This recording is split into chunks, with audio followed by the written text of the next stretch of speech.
India 24x7 news एक बार फिर से आपका स्वागत है हमारे चैनल पे। आज हम आपको बताने वाले हैं सरकारी योजना के बारे में। जी हाँ, तो बताते हैं कि इस सरकारी योजना के एपिसोड में आज हम आपको कौन सी सरकारी योजना के बारे में बताने वाले हैं। इससे पहले आपसे निवेदन है कि हमारे चैनल को सब्सक्राइब करें व बेल आइकन को प्रेस करें ताकि इसी तरह की खबरें हम आप तक जल्द से जल्द पहुंचा सके। इसके अलावा किसी भी सरकारी नौकरी, सरकारी योजना, परीक्षा व किसी अन्य क्षेत्र की जानकारी के लिए आप हमें कमेंट्स बॉक्स से कमेंट्स कर सकते हैं। उससे जुड़ी वीडियो आपको उपलब्ध करा दी जाएगी। तो अब ले चलते हैं सीधे खबर की ओर, बताते हैं आखिर कौन सी सरकारी योजना इस बार लाए हैं हम आपके सामने। आज हम आपको बताने वाले हैं प्रधानमंत्री आवास योजना के बारे में। जी हाँ, शहरी इलाकों में सभी के लिए घर मिशन के तहत कार्यकारी एजेंसियों को केंद्रीय सहायता प्रदान कराने के लिए मिशन को 17/6/2015 से प्रभावी कर दिया गया था। इस मिशन के तहत क्रेडिट लिंक्ड सब्सिडी स्कीम प्रस्तुत की गई थी। मध्यम वर्ग MIG को घर बनाने या अधिग्रहण दोबारा खरीदने के लिए हाउसिंग लोन के ब्याज दर पर सब्सिडी दी जाएगी। वहीं आर्थिक रूप से कमजोर वर्ग EWS, कम आय वाले वर्ग LIG को घर के निर्माण या अधिग्रहण के लिए हाउसिंग लोन के बाद पर सब्सिडी दी जाएगी। इंक्रीमेंटल हाउसिंग के रूप में वर्तमान निवास स्थान में नए निर्माण और अतिरिक्त कमरे, रसोई, शौचालय आदि के लिए भी होम लोन पर क्रेडिट लिंक्ड सब्सिडी का लाभ उपलब्ध होगा। वहीं ब्याज सब्सिडी का लाभ बकाया मूल राशि पर पहले मिलेगा। ब्याज सब्सिडी की उपलब्धता और राशि स्कीम के तहत विभिन्न कैटेगरी के आय मानदंडों की पूर्ति के अधीन है। वहीं PMKY 2021-2022 लाभार्थी एक लाभार्थी परिवार में पति, पत्नी, अविवाहित बेटे और अविवाहित बेटी शामिल होती है। तो वही कमाई करने वाले व्यक्ति को एक अलग हाउस होल्ड के रूप में माना जा सकता है। तो आज हम बताएंगे इसमें आपको प्रधानमंत्री आवास योजना के बारे में देंगे इस वीडियो में संपूर्ण जानकारी। इसलिए आपसे निवेदन है कि हम इस वीडियो को अंत तक देखें। उपरोक्त दिए गए विवरण भारत सरकार द्वारा शुरू की गई स्कीम प्रधानमंत्री आवास योजना PMAY पर आधारित है। ये भारत सरकार द्वारा यह स्कीम में बदलाव के रूप में परिवर्तन के अधीन है। इस स्कीम के तहत लाभ केवल बजाज फाइनेंसिंग, जी हाँ, बजाज हाउसिंग फाइनेंस लिमिटेड द्वारा दिए गए हाउसिंग लोन के लिए लिया जा सकता है। अब बताते हैं प्रधानमंत्री आवास योजना PMAY 2021 के बारे में। जी हाँ, भारत सरकार द्वारा प्रधानमंत्री आवास योजना PMAY की स्कीम महंगे रियल एस्टेट सेक्टर की अपेक्षा सस्ते घरों को बढ़ावा देने के उद्देश्य से शुरू की गई थी। इस स्कीम का लक्ष्य महात्मा गांधी की 150वीं जयंती के उपलक्ष्य में 31 मार्च 2022 तक देश भर में 20 मिलियन घरों का निर्माण करके सबके लिए घर के अपने उद्देश्य को प्राप्त करना है। क्षेत्रों की आवश्यकता के आधार पर इस योजना को 2 भागों में बांटा गया है, जिसमें से पहली है शहरी और दूसरी है ग्रामीण। तो वही बात करते हैं प्रधानमंत्री आवास योजना अर्बन के बारे में। जी हाँ, वर्तमान में प्रधानमंत्री आवास योजना अर्बन PMAYU की इस स्कीम के अंतर्गत लगभग 4,331 कस्बे और शहर हैं। इसमें शहरी विकास प्राधिकरण क्षेत्र, जी हाँ, विशेष क्षेत्र विकास प्राधिकरण, औद्योगिक विकास प्राधिकरण, विकास क्षेत्र अधिसूची योजना और शहरी प्राधिकरण और नियमों के लिए उत्तरदायी सभी अन्य प्राधिकरण शामिल हैं। यह स्कीम निम्नलिखित 3 चरणों में कार्य करती है। वहीं पर आपको बताएंगे इसकी तीनों चरणों के बारे में। तो अब बात करते हैं पहले फेज की। चुनिंदा राज्यों और केंद्र शासित प्रदेशों UT में अप्रैल 2015 से मार्च 2017 के बीच 100 शहरों को कवर करना होता है। वहीं फेज 2 में अप्रैल 2017 और मार्च 2019 के बीच 200 अतिरिक्त शहरों को कवर करना। वहीं तीसरे फेज में अप्रैल 2019 और मार्च 2022 के बीच बचे हुए शहरों को कवर करना होता है। आवास और शहरी कार्य मंत्रालय, जी हाँ, ministry of housing and urban affairs के डेटा के अनुसार 1 जुलाई 2019 तक सभी राज्यों और केंद्र शासित प्रदेशों में PMAYU की प्रगति इस प्रकार है। स्वीकृति घरों की संख्या 87.63 लाख है। पूरे हो चुके मकानों की संख्या 26.8 लाख है। तो वहीं अधिग्रहित मकान है 23। डेटा के अनुसार इन्वेस्ट की जाने वाली कुल राशि 4,95,838 करोड़ है, जिसमें से रुपए 51,414 रुपए 5 पैसे की, वहीं पर जिनमें से 51,000 से ज्यादा धनराशि जारी की जा चुकी है। 20 जनवरी 2021 को आयोजित केंद्रीय मंजूरी और निगरानी समिति CSMC की 52वें सम्मेलन में केंद्रीय आवास और शहरी कार्य मंत्रालय ने कहा है कि प्रधानमंत्री शहरी आवास PMAY शहरी स्कीम के तहत भारत सरकार द्वारा 1.68 लाख घरों के निर्माण की मंजूरी दी गई है। वहीं अब बात करते हैं प्रधानमंत्री आवास विकास योजना ग्रामीण की। जी हाँ, प्रधानमंत्री आवास योजना ग्रामीण के बारे में आपको बताएंगे इस वीडियो में।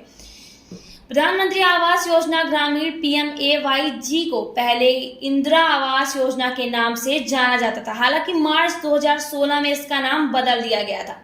इसका लक्ष्य दिल्ली और चंडीगढ़ को छोड़कर पूरे ग्रामीण भारत के लिए किफायती और सुगम हाउसिंग को बढ़ावा देना है। इसका उद्देश्य बेघरों को फाइनेंशियल सहायता और पुराने घरों में रहने वालों को पक्के घरों का निर्माण में सहायता प्रदान करना है। वहीं मैदानी इलाकों में रहने वाले लाभार्थी रुपए 1.2 लाख तक प्राप्त कर सकते हैं और पूर्व उत्तर पूर्वी पहाड़ी क्षेत्रों इंटीग्रेटेड एक्शन प्लान IAP और दुर्गम क्षेत्रों में रहने वाले हाउसिंग के लिए रुपए 1.3 लाख तक का लाभ उठा सकते हैं। वर्तमान में ग्रामीण विकास मंत्रालय से उपलब्ध डेटा के अनुसार सभी राज्यों और केंद्र शासित प्रदेशों में 1,03,01,107 है। जी हाँ, 1,03,01,107 मकानों को स्वीकृति दी जा चुकी है। रियल एस्टेट सेक्टर में खरीद को बढ़ावा देने के प्रयास में सरकार ने PMAY की शुरुआत की थी। हाउसिंग डेवलपमेंट की इस लागत को केंद्र और सरकार ने निम्नलिखित तरीकों से शेयर किया है, जिसमें से मैदानी क्षेत्रों के लिए 64:40, उत्तरी पूर्वी और पहाड़ी क्षेत्रों के लिए 90:10। इस PMAY स्कीम के लाभार्थियों की पहचान सामाजिक, आर्थिक और जाति जनगणना SECC से उपलब्ध डेटा के अनुसार की जाएगी और इसमें शामिल होंगे, जी हाँ, अनुसूचित जाति और अनुसूचित जनजाति के लोग, गैर SC ST और BPL में आने वाले अल्पसंख्यक, स्वतंत्र बंधुआ मजदूर, अर्धसैनिक बलों के परिजन और विधवा तथा एक्शन में मारे गए लोग। जी हाँ, पूर्व सैनिक और रिटायरमेंट स्कीम के अंतर्गत आवास योजना 2021-2022 में शामिल बातें। तो पहली है क्रेडिट लिंक्ड सब्सिडी स्कीम। जी हाँ, जो इस स्कीम में पात्र हैं उन्हें CLSS होम लोन की ब्याज दर पर सब्सिडी प्रदान करता है। PMAY सब्सिडी दर, सब्सिडी राशि, अधिकतम लोन राशि और अंत विवरणों का उल्लेखनीय बताएंगे। इसके बारे में आपको हम पूरी जानकारी। CLSS के अंतर्गत होम लोन की अधिकतम अवधि 20 वर्ष होती है। NPV और निवल वर्तमान मूल्य का मूल्यांकन ब्याज सब्सिडी के 9% की रियायती दर पर किया जाता है। वहीं दूसरे नंबर पर संसाधन के रूप में, जी हाँ, संसाधन के रूप में भूमि का उपयोग करके उसी स्थान पर झुग्गी झोपड़ी का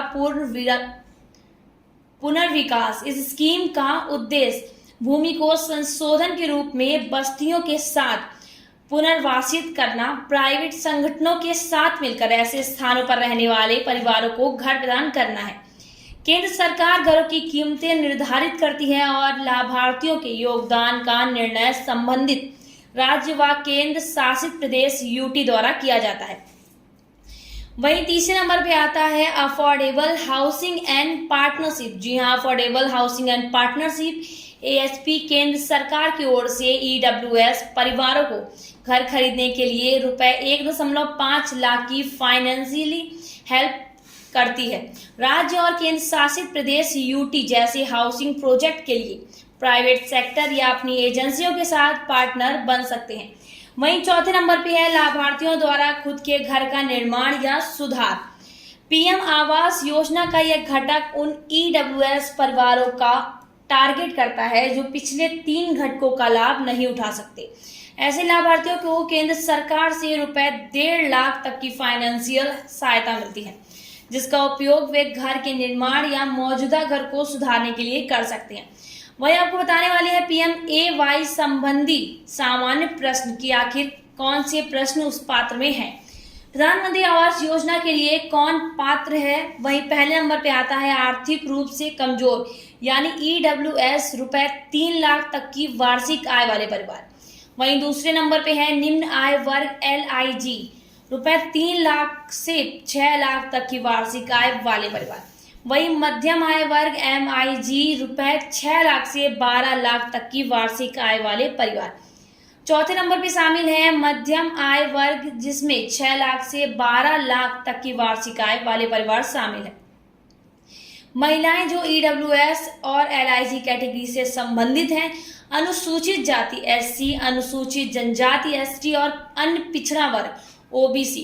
प्रधानमंत्री आवास योजना की पात्रता को पूरा करने के लिए उनके पास अपना घर नहीं होना चाहिए। व्यक्ति ने राज्य और केंद्र सरकार की किसी अन्य हाउसिंग स्कीम का लाभ नहीं उठाया हो। PMAY स्कीम 2021-22 के लिए कैसे अप्लाई कर सकते हैं लाभार्थी। निम्न माध्यम से PMAY स्कीम के लिए अप्लाई कर सकते हैं। पहला है ऑनलाइन। जी ऑनलाइन अप्लाई करने के लिए व्यक्ति स्कीम की ऑफिशियल वेबसाइट पर जा सकता है, जिसका लिंक डिस्क्रिप्शन पर मौजूद होगा। अप्लाई करने के लिए उसके पास मान्य आधार कार्ड होना चाहिए। वहीं दूसरे नंबर पे आता है ऑफलाइन।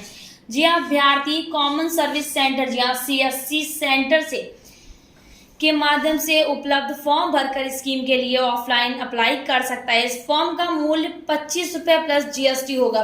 PMAY 2021 की अभ्यर्थी लिस्ट में अपना नाम कैसे चेक करें वो भी आपको हम इसमें बताएंगे। जो इस स्कीम के लिए पात्र हैं उन चरणों का पालन करके प्रधानमंत्री आवास योजना लिस्ट में अपना नाम देखें। पहला चरण है ऑफिशियली वेबसाइट पर जाएं। दूसरे चरण में अभ्यर्थी खोजे पर क्लिक करें। तीसरे चरण में आधार नंबर दर्ज करें और चौथे चरण में दिखाए पर क्लिक करें। क्या प्रधानमंत्री योजना मौजूदा होम लोन उधारकर्ताओं के लिए भी उपलब्ध है। मौजूदा होम लोन लेने वाले भी इस स्कीम के लिए पात्र हैं अगर वे संबंधित पात्रता मानदंडों को पूरा करते हैं। जी हाँ, प्रधानमंत्री की किफायती हाउसिंग स्कीम प्रदान करने में महत्वपूर्ण भूमिका निभाई है। इस स्कीम की भूमिका केवल हाउसिंग को फाइनेंशियल स्थिति के बावजूद सस्ता और किफायती बनाने तक ही सीमित नहीं है, बल्कि इसमें रियल एस्टेट सेक्टर में रोजगार के पर्याप्त अवसर भी पैदा किए हैं। इस स्कीम में RERA के शामिल होने के साथ पूरे देश में लगभग 6.7 करोड़ रोजगार के अवसर पैदा होंगे। तो ये थी प्रधानमंत्री आवास योजना। इसी तरह की सरकारी योजनाओं की जानकारी के लिए आप बने रहिए हमारे साथ और देखते रहिए लाइव इंडिया 24/7 न्यूज़। धन्यवाद।